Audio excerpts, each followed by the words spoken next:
say we're at $999,000 now. $999,000 is the bid. Our system is different here than yours. But like, we're going to be paying attention to like deposits, down payments, possession dates, terms and conditions, all those other factors. How do you deal with all that in an auction? Great question. So one of the things I realized when I first moved to the United States, and I'm sure Canada is very similar in some ways, the buyer will go through all the headaches of looking at a property, running their pre-approvals, making their offer. It's lower than what the seller wants. Sellers come down, buyers come up. Then they get into escrow, or what do you call it, escrow in Canada? We don't have escrow here, but I know what you mean. Right? So yeah, you effectively are under contract, so to speak. Yes. Yeah. Then they go and do a home inspection or a termite report or other various due diligence, which uncovers a lot of unknowns that weren't disclosed originally.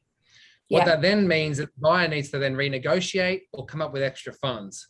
And often that means the property will fall out of contract for that reason.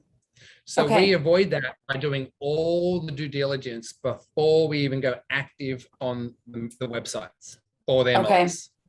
So we'll have the seller pay for a home inspection, a termite report, the seller's disclosures, the natural hazard disclosure report, the preliminary title report, any other, if it's part of a HOA, the CC&Rs, if they had any permits pulled, any material facts we collate before we go on the MLS and before we go active. That way then we are calling for a non-contingent or no conditions contract. Yeah. And that way everyone's on the same level playing field. It then only comes down to price. Yeah. Okay. What about like a financing condition though? No, we tell you, get your client to speak to their lender and get underwritten. Wow. See, that's I think the tricky part here is we can't do that. You can't get underwritten until you have an accepted offer. Really? Yeah. So like I can see everything else like in a settlement period. Pardon? You still have a settlement period of like 25 to 30 day settlement period. What's your normal close timeline? Is 42 days, 6 weeks? Yeah, so we're very different. We can go from like an accepted offer on Monday, submit it to the lender. We can have the financing finalized within 2 to 3 days. And then all conditions are removed. The sale is considered final. And then possessions anywhere from like 2 weeks and onwards.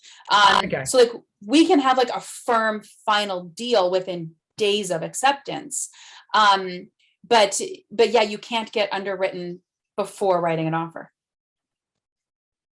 I'd like to speak to your lenders. There might be a way around that. Yeah. You know what? They used to. Yes, there's always a way. We just have to find the way. Maybe it's not underwritten. Maybe it's different terminology. They used to do it.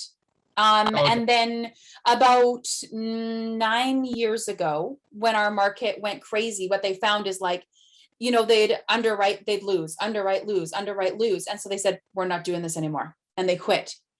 And the lenders don't do it now. So, I mean, if we did switch systems though to a live auction, they'd probably have to revert back. And that's what I'm thinking. So let's just say you're my lender, I come up to you and say, Nicole, I'm looking at 123 Main Street here. It's going to auction on Saturday. I need to know, what can I go up to on this property? Yeah. And that's where you're going to, as my mortgage lender or whatever, broker, whatever you call over there, you're going to be able to give me that assurance. So like even in Australia, when I bought a property for my own family, my lender came to me and he's like, you can go up to 900,000. I'm not telling you to spend that much, but just know that you can go up to that figure comfortably on that exact property in that exact location. Okay. And that's what will give the buyers confidence. Right. But it is a very serious transaction. When I say sold, it's sold. Because you can't pull out. You will lose your deposit. Right. So to be able to get one of these bad boys on the day of auction, you need to register. And to register is a simple one-page document.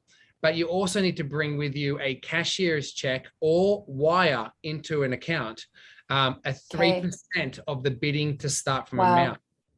That allows you to get the paddle to play. You got to pay to play. Okay. But if you're not successful, you get that check or that money back. I mean, unless someone wants me to keep it, I'm totally cool to keep it.